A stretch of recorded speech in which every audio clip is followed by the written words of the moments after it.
안녕하세요. 오늘 여러분과 함께 깊이 파헤쳐볼 주제는 바로 이 AI, 인공지능이랑 무인 시스템이 전쟁을 어떻게 바꾸고 있는지입니다. 네. 특히 오늘은 그 군사 전문 플랫폼이죠. 워랩의 대표이시자 무기체계 박사, 또 영국 킹스 칼리지 런던에서 전쟁사까지 공부하신 천종홍 박사님의 최신 연구 자료, 이걸 좀 집중적으로 살펴보려고 합니다. 네, 아주 흥미로운 내용들이 많습니다. 네, 그렇죠. 천 박사님 분석 중에서 특히 중요 시설에 대한 드론 공격 방식이 굉장히 충격적이던데요. 그리고 또 이런 변화에 미국이 어떻게 미래 상륙 작전을 짜고 있는지 그 유무인 통합 전투 체계, 이 부분에 좀 초점을 맞춰보겠습니다. 네, 맞습니다. 영화 같지만 현실이죠. 네, 진짜 현실이 된 미래 전장 한번 들어가 보시죠. 먼저 그 천 박사님이 분석한 우크라이나의 러시아 공군기지 공격 사례인데요. FPV 드론, 그러니까 1인칭 시점으로 조종하는 드론 117대가 동원됐어요. 와, 네, 4,000km 이상 떨어진 러시아 주요 공군기지들을 그냥 동시에 타격한 겁니다. 4,000km나 떨어진 곳을요? 결과는 어땠습니까? 결과는 상상 이상이었죠. 천 박사님 자료에 따르면요, Tu-95나 Tu-22M3 같은 전략 폭격기 포함해서 군용기가 한 40여 대 파괴됐고요. 40대요? 네, 피해액만 따져도 우리 돈으로 약 9조 7천억 원. 어마어마하죠. 9조 7천억. 이게 정말 드론으로 가능한 일인가요? 중요한 건 이겁니다. 과거에는 진짜 수십억 달러짜리 그런 비싼 전략 폭격기가 해야 했던 임무를요, 아주 값싼 드론으로, 그것도 아군 피해는 전혀 없이 해냈다는 거죠. 이건 뭐 단순한 기술 시연을 넘어서서 전쟁의 어떤 경제학, 그 판 자체를 흔드는 사건이라고 봐야 합니다. 전술적 전략적 기습이었죠. 그러네요. 그 침투 방식도 아주 놀랍던데요. 아, 네. 정말 기발합니다. 드론을 그냥 가져간 게 아니라 목재 구조물 안에 숨겼어요. 목재 구조물이요? 네, 그걸 또 평범한 컨테이너 트럭에 실어서 러시아 깊숙한 곳, 거의 기지 근처까지 운반한 거예요. 그리고 나서 원격으로 컨테이너 지붕을 딱 열어서 드론을 날려보낸 거죠. 잠깐만요. 그럼 그 트럭 운전사는 자기가 뭘 싣고 가는지 전혀 몰랐다는 건가요? 네, 몰랐다고 합니다. 이야, 이건 진짜 스파이 영화 같은데요. 보안에 엄청난 구멍이 있었다는 얘기네요.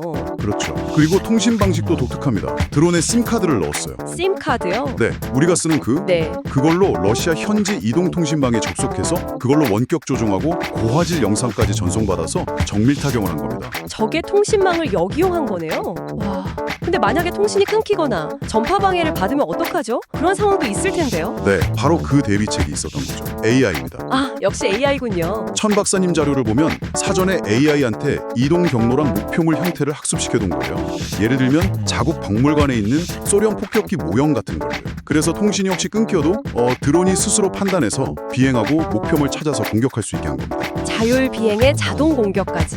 네, 오픈소스인 아두이노 파일럿 소프트웨어도 활용됐다고 하고요. 공격 패턴도 보면 여러 기지를 그냥 동시에 때리고 또 1차 공격 후에 혼란한 틈을 타서 2차 공격을 하는 재파식 공격이라고 하죠. 그리고 방공망 피하려고 아주 높이 올라갔다가 수직으로 뚝 떨어져서 공격하는 방식까지 굉장히 입체적이었어요. 적 통신망 쓰고 AI로 자율 공격하고, 와, 정말 기존 상식으로는 생각하기 힘든 전술입니다. 이게 정말 현실이 되고 있다는 게 좀 무섭기도 하네요. 그렇죠. 전쟁의 패러다임이 바뀌고 있는 거죠. 자, 그럼 이런 파괴적인 드론 기술의 등장, 이걸 세계 최강 군대인 미군은 어떻게 보고 있을까요? 천종홍 박사님 연구는 이 지점도 파고들고 있죠. 미 해병대의 미래 전략 폴스 디자인 2030이요. 네, 맞습니다. 천 박사님 분석에 따르면 이 폴스 디자인 2030은 미 해병대가 특히 중국과의 어떤 잠재적 충돌 가능성이 높은 인도 태평양 지역에 맞춰서 군 구조를 완전히 바꾸려는 계획입니다. 군 구조를 완전히요? 네, 핵심은 이거예요. 기존처럼 막 무겁고 큰 장비 중심의 부대에서 벗어나서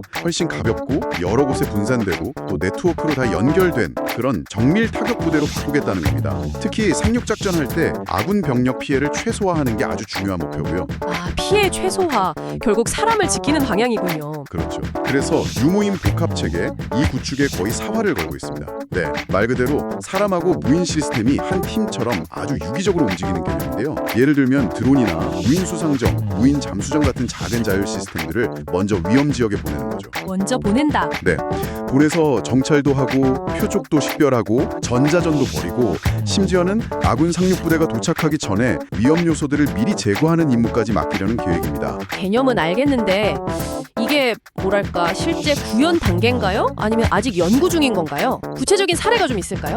천 박사님은 이미 구체적인 프로그램들하고 훈련 사례들을 제시하고 있습니다.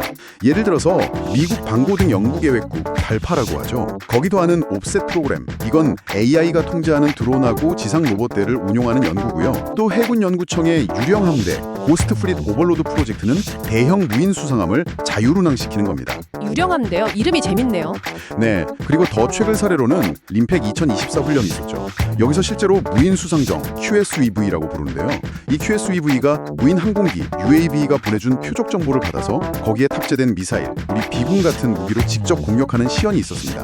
이게 바로 유무인 통합 작전이죠. 와, 실제로 작전 시연까지 했군요. 네, 그리고 무인기를 이용한 군수보급 TRUAS 훈련도 같이 했고요. 그러니까 상륙 작전 전에 무인 시스템으로 위험을 최대한 제거하고 또 지원까지 하는 그런 작전이 현실화되고 있는 겁니다. 정말 인간 병사의 위험 부담은 줄이면서 작전 효율성은 극대화하려는 방향이네요. 기술 발전 속도가 어마어마합니다. 네, 무서울 정도죠. 오늘 천종훈 박사님의 연구를 통해서 AI와 드론 기술이 어떻게 저비용 고효율 공격이라는 새로운 전술을 만들고 또 더 나아가서 유무인 통합 시스템이라는 미래 상륙 작전의 청사진까지 그리고 있는지 확인할 수 있었습니다. 기술 하나하나도 놀랍지만 이것들이 막 통합돼서 시너지를 낼 걸 생각하면 정말 주목해야 할 부분인 것 같습니다. 네, 여기서 청취자분들께 한번 질문을 던져보고 싶습니다. 오늘 이야기 나눈 것처럼 천 박사님 연구에서 보듯이 이런 자율 시스템의 능력은 점점 더 강해지고 또 서로 막 연결되고 있잖아요. 그렇다면 실제 전투 현장, 그 극도의 긴장과 시간 제약 속에서요. 특히 사람과 기계가 함께 싸우는 이런 복잡한 상황에서